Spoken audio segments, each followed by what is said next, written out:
দায়িত্ব নিয়ে গ্রাহকদের আশ্বস্ত করলেন ইসলামী ব্যাংকের পর্ষদ প্রধান মোহাম্মদ জহির হোসেন। স্বাভাবিক লেনদেনের প্রতিশ্রুতির পাশাপাশি আতঙ্কিত না হওয়ার আহ্বান জানান তিনি।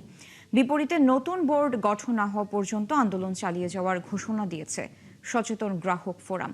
এ নিয়ে সবশেষ খবর জানাতে রাজধানীর মতিঝিল থেকে আমাদের সাথে যুক্ত হচ্ছেন সহকর্মী মেজবা হাসান। মেজবা, এখনই তো নিজেদের অবস্থান থেকে সরে যেতে চাচ্ছেন না আন্দোলনকারীরা।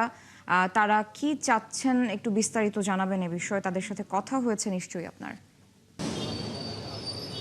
মেহজাবিন, আন্দোলন তো তারা চালিয়ে যাওয়ার ঘোষণা দিয়েছেন, কিছুক্ষণ আগেই তারা ব্রিফ করেছেন এবং আজকের মতো এখানে করেছেন এবং আন্দোলন তারা বলছেন যে নতুন পর্ষদ গঠন না হওয়া পর্যন্ত তারা আন্দোলন চালিয়ে যাবেন। একই সাথে তারা যে দাবি তুলেছেন যে আগে যে 7 দফা দাবি তাদের ছিল, সেখানে তো এখন তো সেই অপসারণ তো হয়েছে সেই চেয়ারম্যান, এবং চেয়ারম্যান অপসারণের পরে বাকি যে 6 দফা ছিল, একই সাথে যে অধ্যাদেশ জারির মাধ্যমে যে নতুন করে যে আগের মালিকরা ফিরিয়ে আসার যে ছিল, সেই দাবিও তারা জানিয়েছেন যে অধ্যাদেশ বাতিল করতে হবে, একই সাথে নতুন বোর্ড গঠন করতে হবে, একই সাথে শরিয়া আইনের ক্ষেত্রেও তাদের ক্ষেত্রে গঠন করছে এবং দেশের অর্থনীতিবিদ যারা আছেন তাদের সমন্বয়ে একটি বোর্ড গঠনেরও কিন্তু তারা দাবি জানিয়েছেন।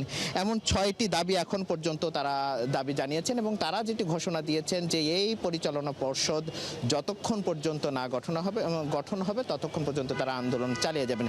একই দিকে আরেকটু জানিয়ে রাখি যে নতুন যিনি পরিচালনা পর্ষদের দায়িত্ব নিয়েছেন, একজন সদস্য বিশিষ্ট পর্ষদ গঠন হয়েছে এবং সদস্য প্রধান নতুন যিনি দায়িত্বে এসেছেন, এই দায়িত্ব নেওয়ার পরেই কিন্তু গ্রাহকদের মধ্যে যে আস্থা, সেই জায়গাটাও কিন্তু আমরা এখনো ফিরিয়ে দেখলাম। আমরা ইসলামী ব্যাংকের বিভিন্ন শাখায় দেখছিলাম যে এখনো কিন্তু গতকাল বা গেল কয়েকদিন যে ভিড় ছিল তার কিছুটা কমেছে, কিন্তু ভিড় কিন্তু এখন আছে, এখন উত্তোলন কিন্তু বাড়ছে।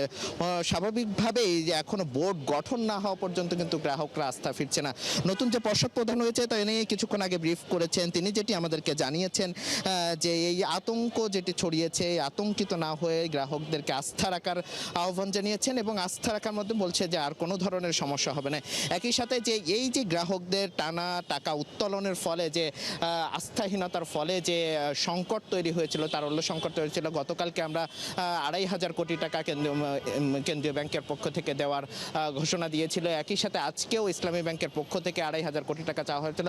টোটাল 5,000 কোটি টাকা কিন্তু ইসলামী ব্যাংক ইতিমধ্যেই পেয়ে গিয়েছেন, যার কারণে কিছুটা তারল্য সংকট কাটবে এবং এই গ্রাহকদের যে সংকট, সেই সংখ্যাটাও কিন্তু কেটে যাবে বলে নতুন যে পর্ষদ সেটি মনে করছেন এবং খুব দ্রুত এটির একটা সমাধান হবে বলে এমনটাই কিন্তু গ্রাহকদের আশ্বাস দিয়েছেন এবং তারা যেটি বলছেন যে এই সংকট আর খুব বেশি দিন চলবে না এবং নতুন যে পর্ষদ প্রধান হয়েছেন তার প্রতি আস্থা রাখার আহ্বান জানিয়েছেন। এই ছিল মেহজাবিন সবশেষ। মেজবা, ধন্যবাদ যুক্ত হওয়ার জন্য। দর্শক, যুক্ত ছিলেন মতিঝিল থেকে সহকর্মী মেজবা হাসান।